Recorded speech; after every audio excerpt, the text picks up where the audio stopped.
Hey Taurus, this is Perrymore Tarot's weekly reading from December 25th through the 31st, 2023. This is for Taurus. Last shuffle here for Taurus. Alright, so Taurus, what we have is new beginnings and we have back and forth. So there's a cycle of new beginnings. You may be feeling like, you know what, it's already the new year. You know what I'm saying? Like you've already cast out the old and you're already into the new. Okay, especially the beginning of the week. I mean, well, duh, right? Christmas morning, most people are getting new things, but there's a new beginning here. You're back and forth about.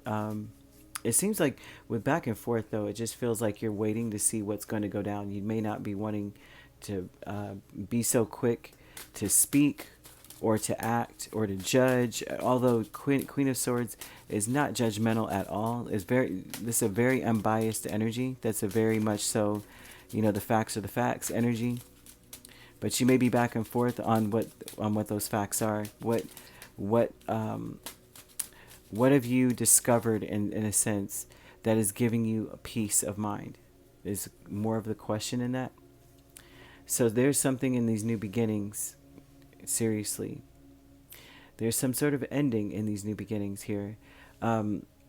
Well, of course, it's sometimes, new beginnings a lot of times start from an ending, but we have the Empress, Page of Cups, Queen of Wands, and Ten of Swords. This is a phase that you're going through here where it's like you're gonna stop shortchanging yourself. I think that a lot of you are a lot more abundant or a lot more attractive or beautiful than you know.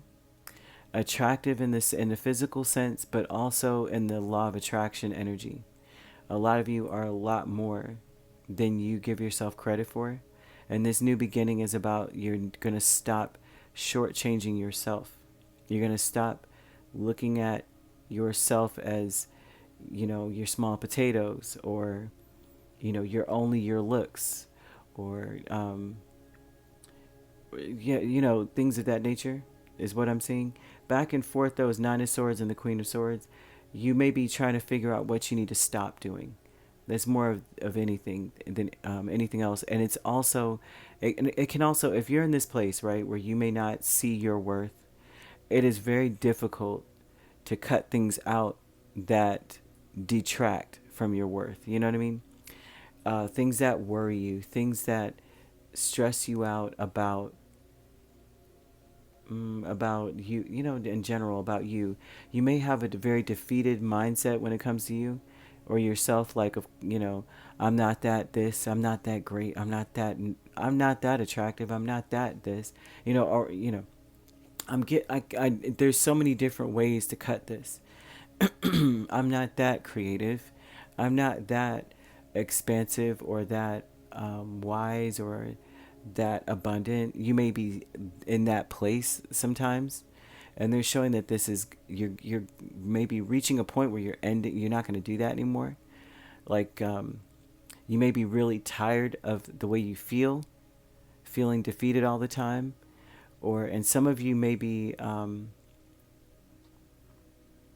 always saying yes to stuff, or open to things, and realizing that now you may be back and forth about what you need to just say no. That doesn't make sense. I'm not doing that. I don't see that for Taurus though. Tauruses are not typically those types that are just like, sure, yeah, all the time. But no, not if they don't feel like it's correct, But you may be back and forth about cutting out things that stress you out. There's maybe things that you overthink, worry about, and you're just like, but I should be worried about that. Spirit kind of doesn't want you to be in that place, right?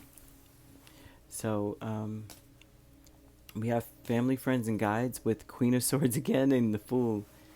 Your family, your ancestors, your passed on loved ones do not want you to be worried. They don't want worry to hold you back from pursuing things or from starting fresh or from having a new day. This is like a new day, right? This is a new week. This is a new you.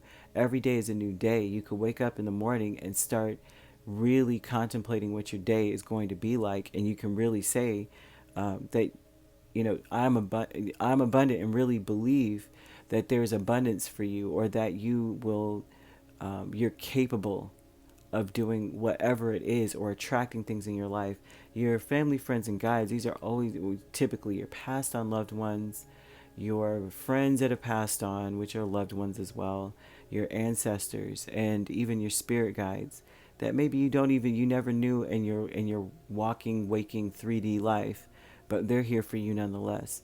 They want you to feel free, right? That you can start over. You can be someone different. Yesterday, maybe you were, you know, maybe you were whatever you thought you were yesterday. Maybe you felt like you were, I took advantage of this situation, or I did this or that. Today's a new day, right? And so they want you to cut the worrying out. That's more so than anything else. They're like, see it for what it is. It was what it was, and it's time to move on, right? And so that's in the middle of the week, like Wednesday, Thursday. By the weekend, you're talking about Four of Wands and the Wheel of Fortune with taking steps. And so this is more so about moving on, right? This, like, once again, the tables have turned. They're showing a celebration here. By the you're intending on turning things in your favor, or things changing in your favor. Tables turning. This is going to turn in your favor. Good luck. You're taking steps, and taking steps typically is about having a strategy. Perhaps you don't trust this. Maybe you've been going through a streak of bad luck, and so by the end of the week, this may be something that you may meet with trepidation. You may be worried. They're telling you, your ancestors are like, if you don't stop worrying, because you have good luck at the end of this week, move on, move quickly. If you see things are changing and they're in your favor and things are going well, they're like, hurry up and do it. They're almost like, if you see the ribbon, run through that thing, go through that finish line. But there's something here about you still being strategic, so you can probably more than likely take advantage of all of the opportunities available to you. But they're showing this is like good by the end of the week. Okay, very good. So with the Queen of Swords here twice, they really don't want you to worry. They want you to see the logic in the situation. They want you to see that you're free. But you are truly free. That the worst is over. The worst is behind you. And so you could be dealing with another Taurus. You have Libra. We have Sagittarius. We also have Aries. Leo, did I say Sagittarius? Leo, Cancer, Pisces, Scorpio here. So you could be an Aries, Taurus cusp. We have Gemini and Aquarius as well. So you could be a Taurus, Gemini cusp. We have Gemini, Cancer cusp, Cancer, Leo cusp. We also have Libra, Scorpio cusp, rather. And Scorpio, Sagittarius cusp. Pisces, Aries cusp as well. Aquarius, Pisces. And if you're not dealing with those signs could be in your chart. If you'd like to book a personal reading with me, my links are on my page. Peace, love, and light. Take care.